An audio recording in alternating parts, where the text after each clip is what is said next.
wanted to ask a few questions on Obamacare. Yeah. Can you be specific on what guidance you're giving congressional Republicans on the timeline for repeal and replace? Sure. Whether it needs to be simultaneous or... Finally, Obamacare. I thought it was never going to be asked. I also wanted to ask you, though, if you have outlined a plan for what you want the replace package to look like. Would it guarantee coverage for those who have gotten health insurance through the current Obamacare law? You're going to be very, very proud, as not only the media and reporters, you're going to be very proud of what we put forth having to do with health care.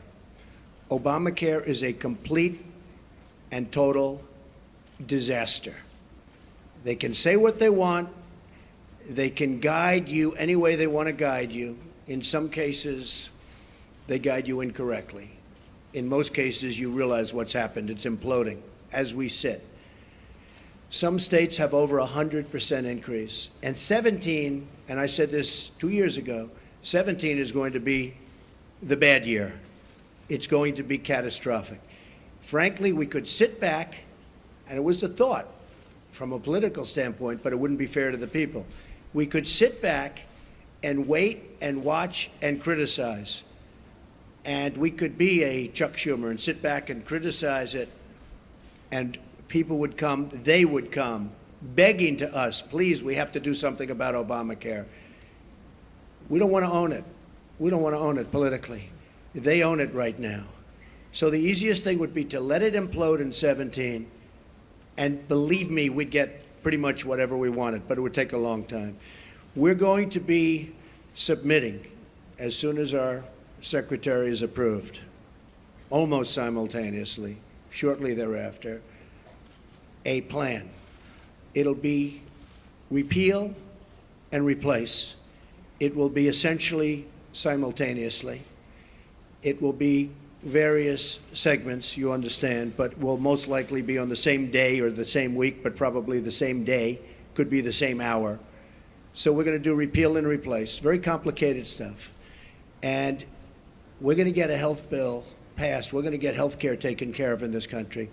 You have deductibles that are so high that after people go broke paying their premiums, which are going through the roof, the health care can't even be used by them because the deductibles are so high. Obamacare is the Democrats' problem. We are going to take the problem off the shelves for them. We're doing them a tremendous service by doing it. We could sit back and let them hang with it. We are doing the Democrats a great service. So as soon as our secretary is approved and gets into the office, we'll be filing a plan. And it was actually pretty accurately reported today, the New York Times. And the plan will be repeal and replace Obamacare. We're going to have a health care that is far less expensive and far better. President-elect Trump, John Steinberg from Cheddar.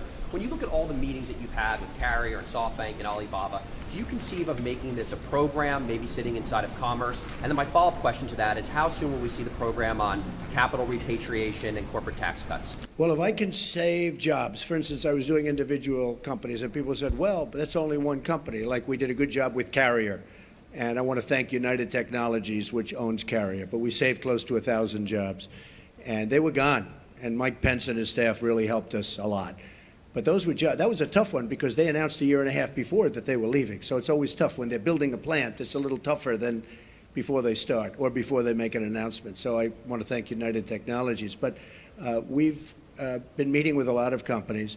But what really is happening is the word is now out that when you want to move your plant to Mexico or some other place, and you want to fire all of your workers from Michigan and Ohio and all these places that I won for good reason, it's not going to happen that way anymore.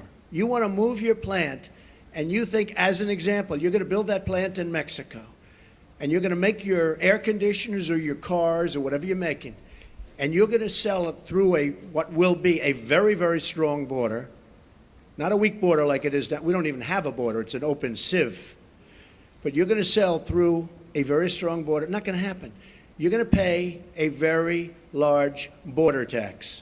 So if you want to move to another country, and if you want to fire all of our great American workers that got you there in the first place. You can move from Michigan to Tennessee and to North Carolina and South Carolina. You can move from South Carolina back to Michigan. You can do anywhere. You got a lot of states at play, a lot of competition. So it's not like, oh, gee, I'm taking the competition. We got a lot of places you can move. And I don't care, as long as it's within the United States, the borders of the United States. There will be a major border tax on these companies that are leaving and getting away with murder. And if our politicians had what it takes, they would have done this years ago, and you'd have millions more workers right now in the United States that are 96 million really wanting a job and they can't get. You know that story, the real number. That's the real number. So that's the way it is. Okay, go ahead. President-elect, I have a question about the Supreme Court and security, but I also want you to ask you about something you said on Twitter this morning. Are we living in Nazi Germany? What were you driving at there? Do you have a problem with the intelligence community? And on the Supreme Court, what's your timeline? You said a while ago you were down to 4. Have you conducted those interviews yet? What's your timeline for nominating? And on the border fence, it now appears clear U.S. taxpayers will have to pay for it up front. What is your plan? That's not clear at all. Okay, I got it. I got it. You have any more? On the fence. It's not a fence, it's a wall. You just misreported it. We're going to build a wall. I could wait about a year and a half until we finish our negotiations with Mexico, which will start immediately after we get to office, but I don't want to wait. Mike Pence is leading an effort to get final approvals through various agencies and through Congress for the wall to begin. I don't feel like waiting a year or a year and a half. We're going to start building. Mexico, in some form, and there are many different forms, will reimburse us, and they will reimburse us for the cost of the wall. That will happen, whether it's a tax or whether it's a payment, probably less likely that it's a payment, but it will happen. So remember this, okay? I would say we are going to build a wall, and people would go crazy. I would then say, who's going to pay for the wall? And people would all scream out, 25, 30,000 people, because nobody's ever had crowds like Trump has had. You know that. You don't like to report that, but that's okay. Okay, now he agrees. Finally, he agrees. But I say, who's going to pay for the wall? And they will scream out, Mexico. Now, reports went out last week, oh, Mexico's not going to pay for the wall because of a reimbursement. What's the difference? I want to get the wall started. I don't want to wait a year and a half until I make my deal with Mexico. So, and we probably will have a deal sooner than that. And by the way, Mexico has been so nice, so nice. I respect the government of Mexico. I respect the people of Mexico. I love the people of Mexico. I have many people from Mexico working for me. They're phenomenal people. The government of Mexico is terrific. I don't blame them for what's happened. I don't blame them for taking advantage of the United States. I wish our politicians were so smart. Mexico has taken advantage of the United States. I don't blame the representatives and various presidents, et cetera, of Mexico. What I say is we shouldn't have allowed that to happen. It's not going to happen anymore. So in order to get the wall started, Mexico will pay for the wall, but it'll be reimbursed, okay? Supreme Court judge. So, as you know, I have a list of 20. I've gone through them. We've met with numerous candidates. They're outstanding in every case. They were largely recommended and highly recommended by Federalist Society. Jim DeMint was also very much involved in his group, which is fantastic, and he's a fantastic guy. So between Leo and Jim DeMint and some senators and some Congress people, we have a great group of people. I'll be making the decision on who we will put up for Justice of the United States Supreme Court, a replacement for the great, great Justice Scalia. That will be probably within 2 weeks of the 20th. So within about 2 weeks, probably the second week. I consider the first day because we'll also be doing some pretty good signings.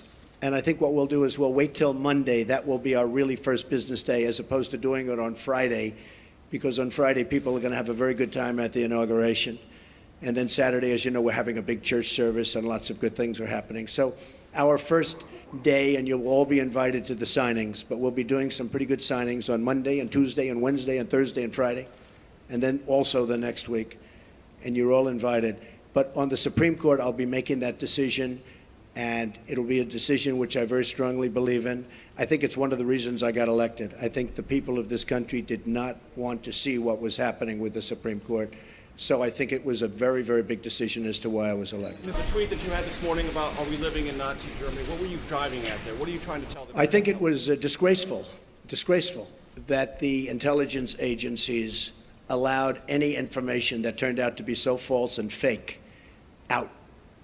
I think it's a disgrace. And I say that. And that's something that Nazi Germany would have done and did do. I think it's a disgrace. That information that was false and fake and never happened got released to the public. As far as BuzzFeed, which is a failing pile of garbage, writing it, I think they're going to suffer the consequences. They already are. And as far as CNN going out of their way to build it up, and by the way, we just found out I was coming down. Michael Cohen. Michael Cohen is a very talented lawyer. He's a good lawyer in my firm. It was just reported that it wasn't this Michael Cohen they were talking about. So all night long, it's Michael Cohen. I said, I want to see your passport. He brings his passport to my office. I say, hey, wait a minute. He didn't leave the country. He wasn't out of the country. They had Michael Cohen of the Trump Organization was in Prague. It turned out to be a different Michael Cohen. It's a disgrace what took place. It's a disgrace.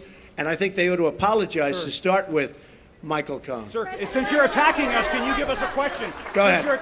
No, Mr. President-elect. Go ahead. Go ahead. Since you are attacking no, our news not you. organization, Not you. Can you give us a chance? Your organization's you are terrible. Attacking our news organization. Your organization's Can you give us terrible. A chance Let's to go. Ask a question, sir. Go ahead. Sir, Quiet. Quiet. Mr. President-elect. Go ahead. She's asking a question. Don't be rude. Can you give us a question? Don't be You're rude. attacking us. Can you give us a question? Don't be rude. No, I'm not going to give you a question. question. I'm not going to give you a question. Can you state categorically? You are fake news. Sir, go ahead. Can you state categorically that nobody...